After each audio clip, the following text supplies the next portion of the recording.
What's going on YouTube? Welcome back to Big Pat Sports Talk Studios. You know we're gonna get some Giants content in today. I'm gonna talk to you guys about the 5 most important training camp battles I believe that will happen in training camp in 2022 for our New York Giants. So kick back, relax, tune in. Let's get into it.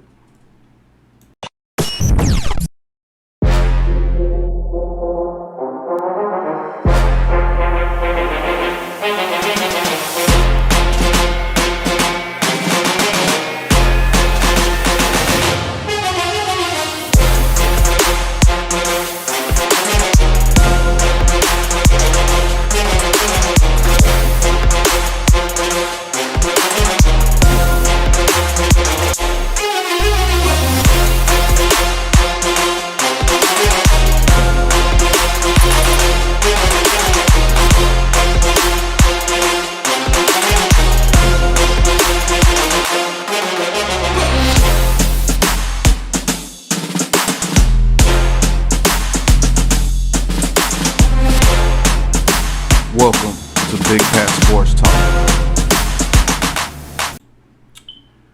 All right. Welcome to Big Pat Sports Talk Studios, and we're going to talk about today 5 most important training camp battles that I believe will happen in 2022 training camp for the New York Giants. All right, number 5 on my list, I'm going to talk about the defensive tackle, the nose tackle battle in training camp in 2022. It's going to be between Ellis, DJ Davidson, and Dexter Lawrence. Because I believe they're going to have to find a fit for Dexter Lawrence in his defense. And I believe they're going to try to move him to the nose tackle. And that nose tackle position may be the weakest link when it comes to our front seven, our defensive front seven. A lot of people are not going to want to hear this. A lot of people are not going to really understand what I'm saying here is that defensive, that nose tackle position, shout out to guys like Lou, G Nation Lou, subscribe to his channel, only 30 away from 1,000. And people like The Miz, go subscribe to The Miz's channel. Their channels will be in the link. We've been talking about this defensive line for over a year now, and the defensive line is the most important part to the New York Giants legacy, the front seven, the linebackers, the edge rushers coming off the edge, the defensive ends, the defensive tackles, and the middle linebackers. In Wink system, he's going to be running a 3-4 aggressive style, blitz style defense, and that nose tackle is going to have to hold up in the run game. Who's going to step up in the run game between those individuals? A rookie, DJ Davidson is a rookie from Arizona State. Ellis, a guy that knows Wink system, coming over from the Ravens, and a guy that's been here going on his 4th year. We did pick up his 5th year option in Dexter Lawrence. Now Dexter Lawrence in the past regime showed that he cannot really manhandle that nose tackle position, but was it because he's not able to do it, or was it because of scheme? We're gonna see. I'm going to give the edge to Dexter Lawrence because he's been here. He's the most talented of the 3. But I'm going to say that Ellis is right on his heels, and DJ Davidson, he has a lot to learn. So I'm not counting him out. I just have him number 3 in this camp battle because he's a rookie. He has a lot to learn. He's learning a brand new system, and he's just learning how to be an NFL pro. So I can't give him the edge over Ellis, and I can't give him the edge over Dexter Lawrence. Now between Ellis and Dexter Lawrence, I'm hoping I'm getting it right. Ellis, I'm gonna give Dexter Lawrence the edge because he's younger and he's the most talented out of the 2. But Ellis knows how to run that nose tackle position because he's done it already for Wink Martindale. So I'm going 1A, 1B. And I'm gonna be honest with you. I think Ellis has a chance to beat out Dexter Lawrence for that nose tackle position. Now, whether he uses Dexter Lawrence as a DN and put Ellis and Williams out there with Thibodeau or Ojulari or certain downs, we will see.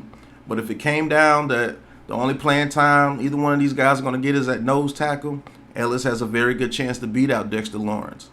But with them picking up his fifth-year option, I think they have major plans for Dexter Lawrence. So that's why I'm giving Dexter Lawrence the edge in that battle. Going to be honest with you guys, I'm looking forward to seeing who wins this battle, because that's a weakness on this team, and it's a glaring weakness on this team. And let's see if that weakness can turn into a strength and we're able to hold up in the run game. Now, number 4, going to say the tight end battle in camp between Ricky Seals-Jones, Akins, Daniel Bellinger, and Austin Allen. As we know, last year, tight end was a very, very weak position on this team last year with Evan Ingram, and all the injuries that we had. Kyle Rudolph, a shell of himself, hasn't been picked up by another team. We have 4 different tight ends, and I believe this tight end class can turn into a strength, and they all bring different aspects to the tight end position. Let's start off with Ricky Seals-Jones, 6'6", 6'7", very tall, very good red zone threat, and is a very good receiving threat. Not a good blocker. Not a good blocker. Just going to come right out and say it and be honest. Not a good blocker. We got Jordan Akins, very athletic. He could be what Evan Ingram was supposed to be. Very athletic, very good at receiving, very fast. Might not be as fast as Evan Ingram, but he runs better routes, and he has better hands than Evan Ingram. So he brings a lot to the table as well. He can be that receiving threat that we use down the field. Then we got Daniel Bellinger.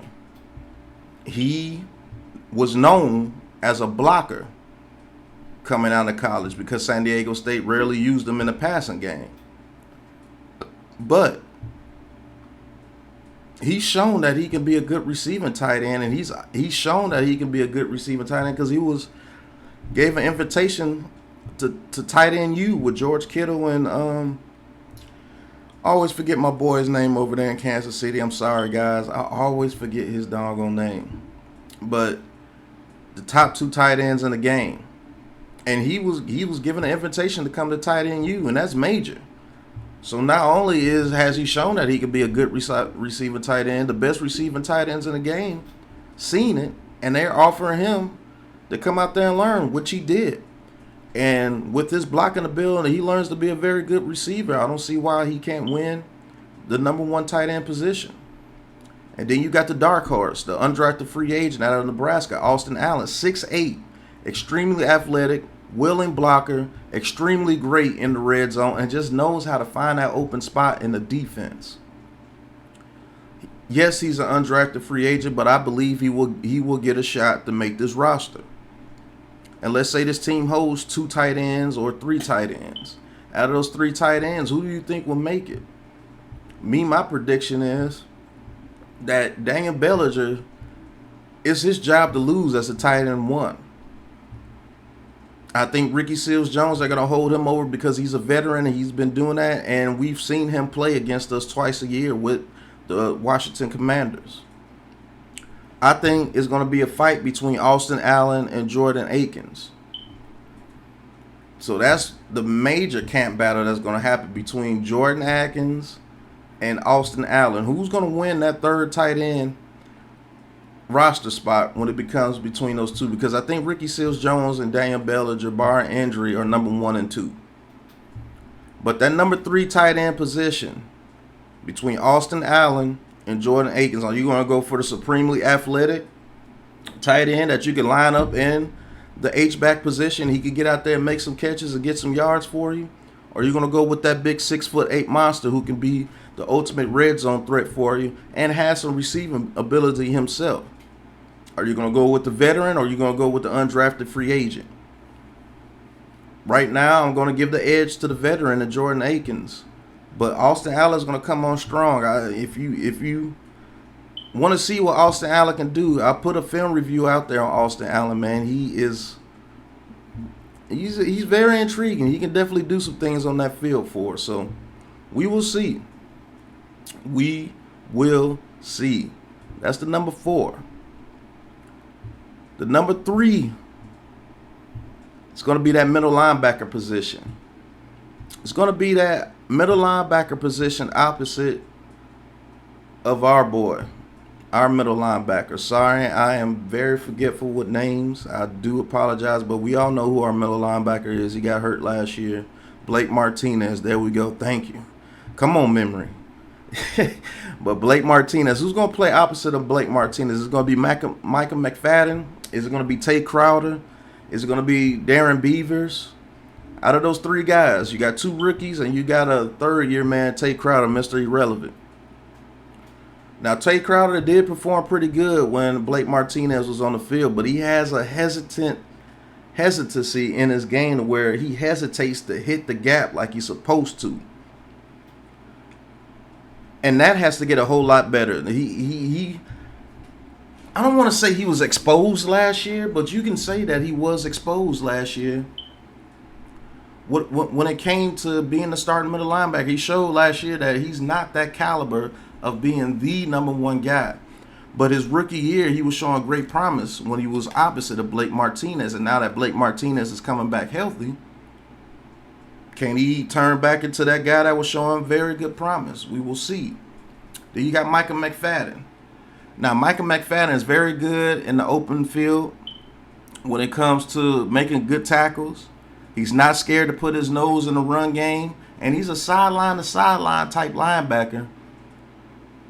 But when you look at his film, he's not the best in coverage. But that can be enhanced. That can be enhanced with great teaching. Micah McFadden could be that joke to this defense that we need. He could be that guy that's all over the field, the crazy guy that's just all over the field, making plays all over the field. He could be a faster version of Blake Martinez. I think that's his potential. I think that's his ceiling. He could be a faster version of Blake Martinez. And you pair that with Blake Martinez on the other side, I think that's a very good pairing for them. I think that's a very good pairing for this defense. Blake Martinez, the crafty veteran, always around the ball, not extremely fast, but damn good in the run game, and can do a couple of things in the pass game. He's showing some flashes with Micah McFadden, who does the same exact thing, except he's faster. So what if we had two linebackers that were on the field that are around the ball all the dang time? That could be very, very, very good for this front seven of this defense. With Blake Martinez, Micah McFadden, Thibodeau, Ojulari, Big Cat, maybe Dexter Lawrence, maybe Jihad Ward. Who knows who we put out there? And when it comes to blitzing, Blake Martinez is a better blitzer than you think, and Micah McFadden is definitely a very good blitzer. So I think that could be a very exciting combination right there at the middle linebacker position. That inside linebacker position of Blake Martinez and Micah McFadden, I can definitely get down with that. And then we got the 6th round pick, who I believe is an absolute steal. Check out my Darren Beavers film review. This guy's an absolute dog. Very strong at the point of attack.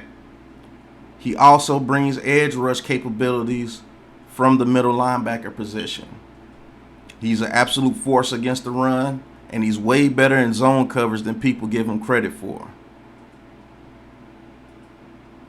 I still don't know how this guy made it to the 6th round, but I'm glad we drafted him, and I will say that he was getting some first-team reps in minicamp. I'm going to give the edge to Darren Beavers. I'm going to get an edge to Darren Beavers right here, simply because I believe he's a better tackler than Tay Crowder. He's a better run stopper than Tay Crowder and Micah McFadden. He's actually better in zone coverage than Tay Crowder and Micah McFadden, and he doesn't question himself, and he's an absolute dog. An absolute dog. Now, is Wink Martindale going to go for the speed and Micah McFadden because he's the fastest out of the group? Or is he going to go with the veteran presence of Tay Crowder? Or is he going to go with that absolute dog that he loves? Wink Martindale loves dog at that middle linebacker position. Does he give it to Darren Beavers? That training camp battle right there, that's going to be one to watch. That's why I got it at number 3.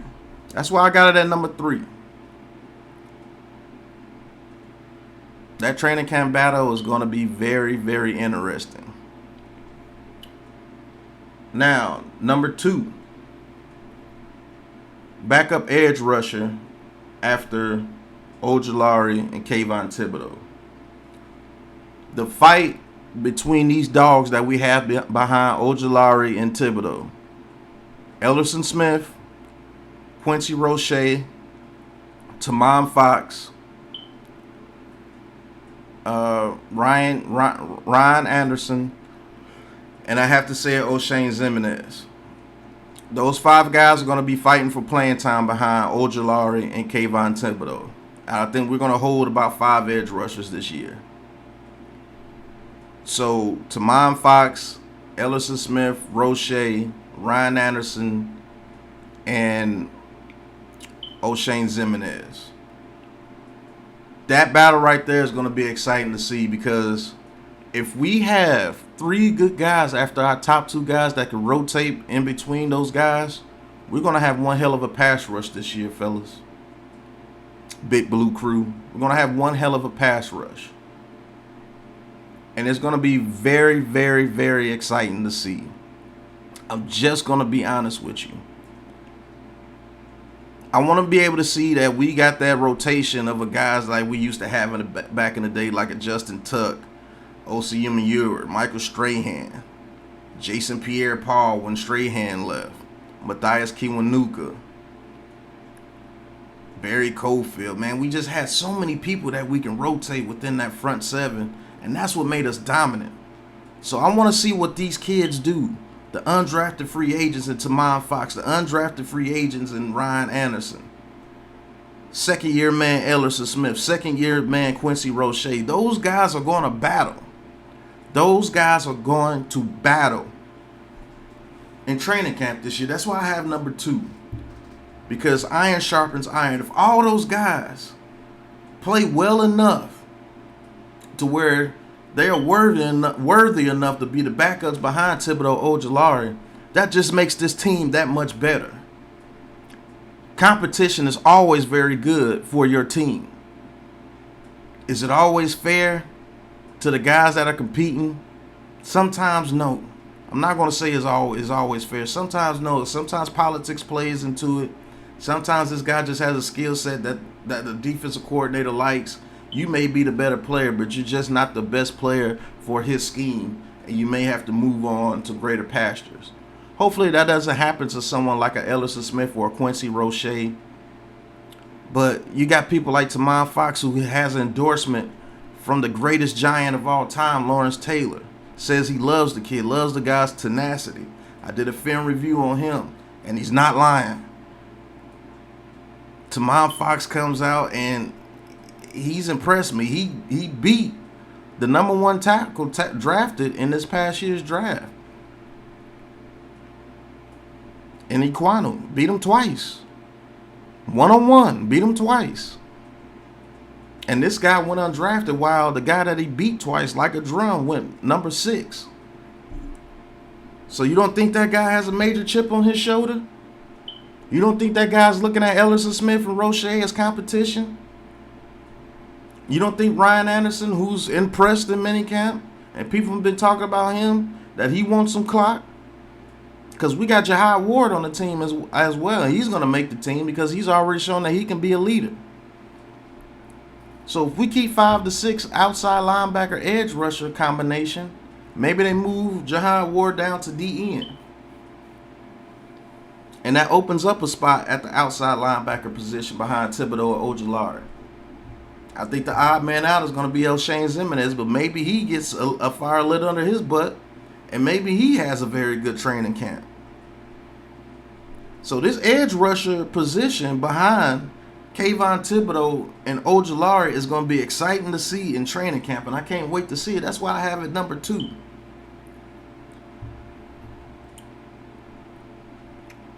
Now, the number 1 training camp battle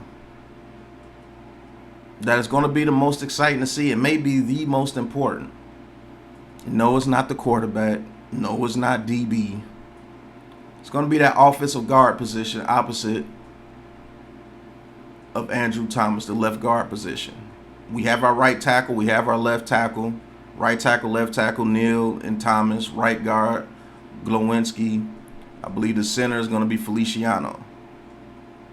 But this left guard position, the battle between Lemieux and Azudu and Max Garcia, that left guard position is going to be one hell of a battle. Because for one, unfortunately for us as Giants fans, we know that left guard position has not been filled. There's no clear-cut starter. We have a rookie out of North Carolina in Azudu who's very athletic and knows how to pull. We got Shane Lemieux, who's a very, very good run blocker, but needs a lot of help in the pass blocking.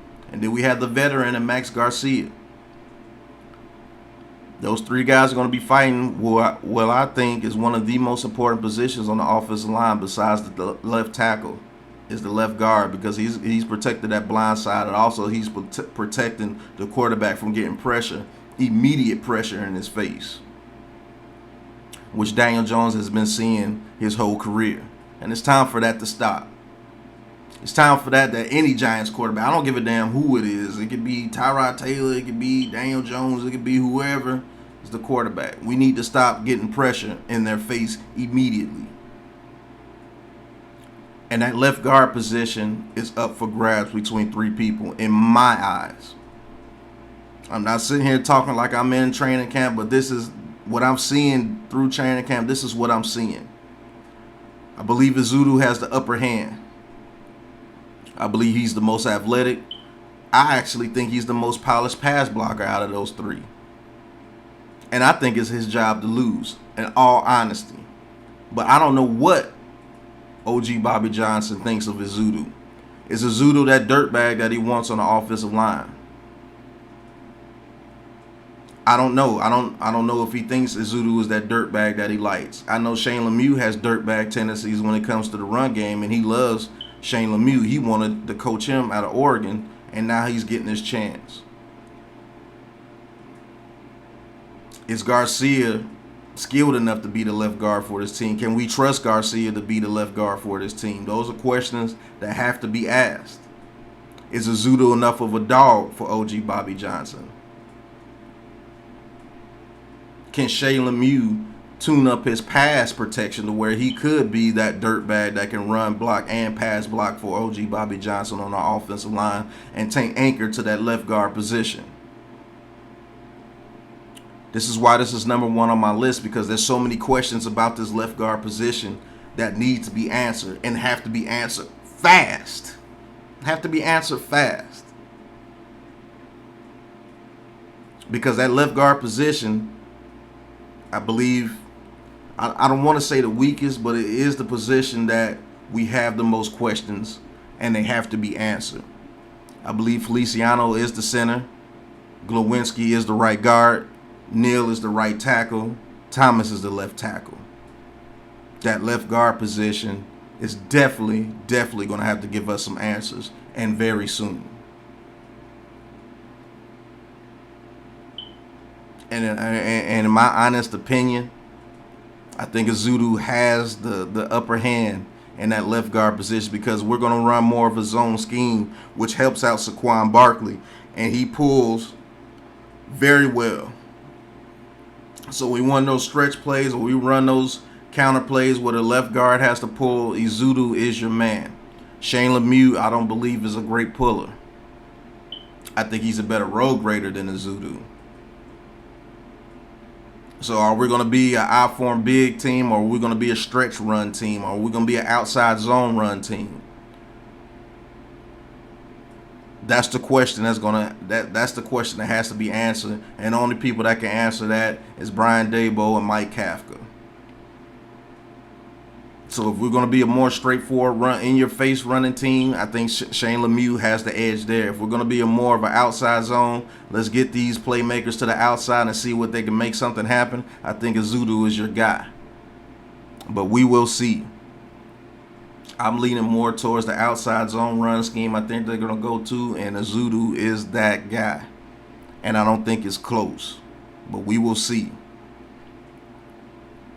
So those are my 5 most important training camp battles that I believe the Giants will have in 2022. I'm going to give you guys 2 honorable mentions. I'm going to say one of the honorable mentions is the number 2 cornerback, slot cornerback. You got Aaron Robinson. I think he has the upper hand to be that number 2 cornerback on the outside. Cordell Flott, Darnay Holmes, Rodarius Williams, a plethora of other guys that they signed. The cornerback battle is going to be a very good battle to see as well. I just don't think that it was enough to make it going into the top 5. Because those top 5, I believe, is going to be the most dominant positions that we need those guys to show up and show out in order to have a very good team. Not to say that DBs is not important. That's one of the most important positions as well. But if that front 7 is playing extremely well, it can hide a lot of deficiencies in our secondary. Not too many teams will be able to take advantage of our secondary if our front 7 are playing like wild dogs out there. So that's why I got it as an honorable mention and not in the top 5. And the second honorable mention is going to be the safety position. You got Yusuf Corker. You got Thompson out of San Diego State. You got my man from Iowa. Sorry about not knowing the names. And Julian Love to play opposite of Xavier McKinney. They all bring different skill sets. And we don't need them to cover like Xavier McKinney. I think they all can play the box safety role pretty well. I just think Julian Love has the upper hand right there because I believe he's going to be very versatile in his defense. And I think he has a pretty damn good year for us, to be honest with you. I think he has a pretty doggone good year for us. And I think he's going to show up and show out. So honorable mentions, cornerbacks, and the strong safety position opposite of Xavier McKinney. Those are my honorable mentions. And you guys let me know which training camp battles do you believe that is the most important. Do you believe the Daniel Jones, Tyrod Taylor battle is going to be very important? A lot of people are going to believe that. Do you believe the slot receiver battle is going to be important? Hell, the receivers in camp period. Do you think the receiving battle is going to be very well? A very good, not very well, but a very good battle to watch in training camp. Do you believe there's a battle that's going to happen for center? I don't know. You guys let me know in the comments. But I'd like to thank you guys for watching. This has been New York Giants news and rumors, updates with Big Pat Sports Talk. Haven't done a video in a while. Took a little bit of a break, but you know I'm coming back strong and I'm coming back hard. Pause. But I truly believe that those are the 5 most important training camp battles going for the Giants into training camp in 2022. The defensive tackle position, the middle linebacker, the edge rushers, the left guard position, and I'm forgetting one. That's bad. My memory's bad, folks. But the edge rushers, the middle linebacker, the defensive tackle, the left guard. And what was the other one? Lord have mercy. Edge rushers, the defensive tackle, inside linebacker, left guard, and tight end. Okay, there it goes. Sorry. Tight ends, defensive tackle, left guard, edge rushers, and middle linebacker. Those are going to be the most important battle positions in training camp for the Giants in 2022. And if you guys think I'm wrong, you leave it in the comments and let me know which battle you think is more important than what I've named. But, hey, get your Big Pat Sports Talk gear at the Big Pat Sports Shop. The What Are You Doing line, it's hot, 15% off. Major deals going on in the Big Pat Sports Shop. Thank you for everyone who's copped their merch. I thank you all you guys for your support. Thank you for the channel members that are here. Like I said, once we get those memberships up, I'm going to be able to start giving out free Big Pat Sports Talk gear, free Giants gear, signed memorabilia. I can't wait to start doing members only streams. It's going to be fun. But This has been your New York Giants news and rumors report from Big Pat Sports Talk today. And until the next episode and the next New York Giants rumors and news, peace. This has been a Big Blue Crew production.